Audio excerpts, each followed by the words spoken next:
আজ শ্রীরামপুরে চলল আকস্মিক অভিযান। ধরা পড়ল একাধিক ত্রুটি।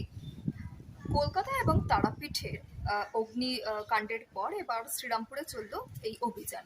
এই অভিযানে দেখা হলো অগ্নি নির্বাপক সংক্রান্ত বিভিন্ন বিষয়, যেমন নথি, সার্টিফিকেট এবং নথি নবীকরণের বিভিন্ন দিকটা খতিয়ে দেখা হলো। তাই আজকে শ্রীরামপুর থানার পিয়ারাপুর এলাকায় দিল্লি রোড সংলগ্ন বিভিন্ন হোটেলে এই অভিযান চালানো হয়। এই অভিযানে উপস্থিত ছিলেন বিজেপি বিধায়ক দিলীপ সিং, দমকল আধিকারিক শান্তনু মালিক এবং শ্রীরামপুরের প্রশাসন। এই বিষয়ে বিধায়ক বললেন যে নোটিশ দেওয়ার পর কিছুটা ত্রুটি সংশোধন করা গিয়েছে, কিন্তু এখনো যেসব কর্মীরা প্রশিক্ষিত তাদের পাওয়া যাচ্ছে না।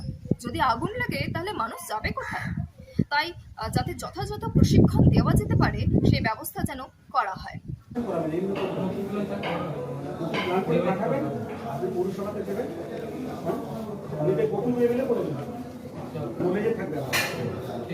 কোথায় গিয়ে টাকা রেখে দেবে বহু এমএলএ করুন, আমি বিষয়টা দেখে নেব। ঠিক আছে, এটা রেখে দিন তাহলে।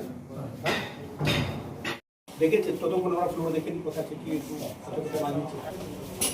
আপনি চলুন কোথা কোথায় কী রেখে একটু দেখাম, সিস্টেম কোথা করে কী রেখেছেন সামনে আসছে।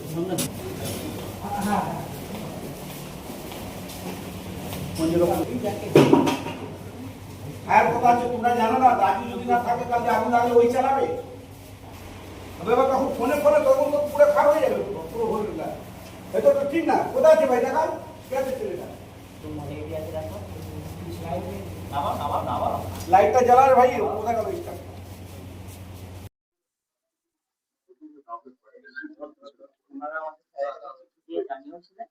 ওনাদেরকে এক্সটেনশন টাইম দিতে পারছে। আমাদের ডিপার্টমেন্টে ওনারা ঠিক করেন যে আমাদের কাজ করার জন্য আরো কিছুদিন টাইম লাগবে, সেই হিসাবে চিঠি পাঠিয়েছিলেন এবং আমরা হায়ার অথরিটির কাছে সেই চিঠিটা আমরা ফরওয়ার্ড করি। সে টাইম দেওয়া যাবে, এটা আমরা ইমিডিয়েট করতে হবে। টাইম মানে এটা পুরো তো ওটা বার করে নিয়ে আসবে ভাই। স্যার একটু এটা দিয়ে দিন, আমরা ডিলিভার না হয়ে গেছে। আমরা এখানে সমস্ত পেপার চেক করছি ফুটিয়ে ফুটিয়ে। মাননীয় বিধায়ক সাহেব ইনস্টল করতে হবে, ঠিক আছে। এটা ডিপার্টমেন্ট থেকে লিখিত ভাবে ওনাদেরকে দিয়ে দিয়েছিল যে আপনাকে স্টেয়ার কেসে কি রাখতে হবে, কতটা সাইড ওপেন পেজ থাকবে, ঠিক আছে, কতটা ফায়ার ফাইটিং এর জন্য জল রাখবে, কতটা হাইডেন পয়েন্ট, কোথায় হোসডিল লাগাবে, ইনস্টলেশন কি কি হবে, ডিটেকশন, অ্যালার্ম, সাবস্টেশন সিস্টেম কোথায় কি হবে, এগুলো এনাদেরকে রেকমেন্ডেশন দিয়ে 2009 সালে ডিপার্টমেন্ট থেকে জানানো হয়েছিল। ফলোড বাই ওনারা এটাকে কমপ্লাই করার পর এনাদেরকে দেওয়া হয়েছিল হচ্ছে এনওসি। তো ঘটনা আমরা অনেক অনেক বছর ধরে আমরা দেখছি এই ঘটনাটা আগে থেকে অনেক জায়গা। এই যখন অ্যাক্সিডেন্টটা হয় তখন আমরা দেখেছি ফায়ারও যায়, সবাই সহযোগিতা করে, সরকারও অ্যাক্টিভ হয়। কিন্তু আমাদের নির্দেশ যেভাবে আমাদের মাননীয় শ্রী সিএম সাহেবের আছে, মুখ্যমন্ত্রী সাহেবের আছে, যে আমাদের প্রত্যেকটা বিধায়ককে আমাদের অঞ্চলে যতগুলো আমাদের হোটেল আছে, রেস্টুরেন্ট আছে, আমাদের যে ভালো এই কোম্পানিগুলো আছে যেখানে কাঠের কাজ আছে, প্লাইয়ের কাজ আছে, কাগজের কাজ আছে, সেগুলো আমাদের একটু তদন্ত করে দেখা উচিত সত্যিকারে তাদের কাছে ফায়ারের কি ব্যবস্থা আছে। আমি এখানে যেটা রয়্যাল হোটেলে যেটা এসে দেখলাম, আগে তো ম্যানেজার ছিলেন, উনি বললেন কি লোককে ডেকেছি আসছে, তখন এই জন্য আমরা হঠাৎ করে ঢুকেছি। তার কি ব্যবস্থা আছে না গেলে বোঝা যাবে। তবে তারপরে মালিক এসছেন, উনি বলেছে কি না ওটা ভুল হয়েছে, কিন্তু আমি দেখেছি এনার জলের ব্যবস্থা ঠিক আছে, এনার সাইরেন ব্যবস্থা ঠিক আছে, ফায়ারের পুরো অল কমপ্লিট আছে, ফোর্সটাও ঠিক, ফোর্স ঠিক আছে।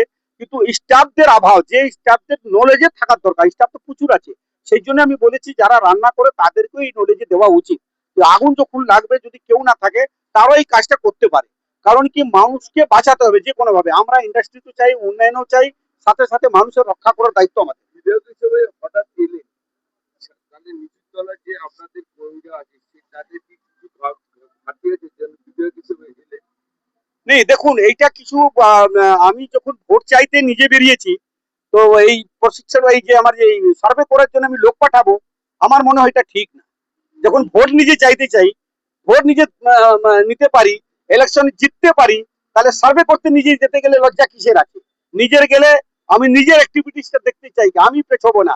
লোকের ভরসায় কাজ হয় না। ঠিক আছে, আমাদের কাছে প্রচুর ছেলে এসছে, অনেক ছেলে আছে, কিন্তু আমার তদন্ত করার, অফিসারদের তদন্ত করার, লোক তদন্ত মধ্যে ফরক থাকবে।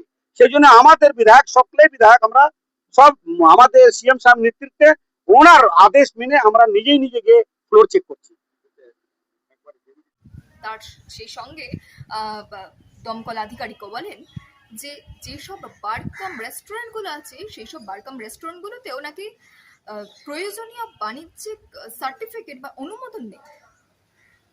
এই বিষয়গুলিকে খতিয়ে দেখতে আজকের এই অভিযান এবং এই বিষয়গুলো সংক্রান্ত যাতে সঠিক ব্যবস্থা নেওয়া হয় সেই দিকটাই আজকে দেখলো শ্রীরামপুর থানার পুলিশ এবং বিধায়ক এবং দমকল কর্মীরা।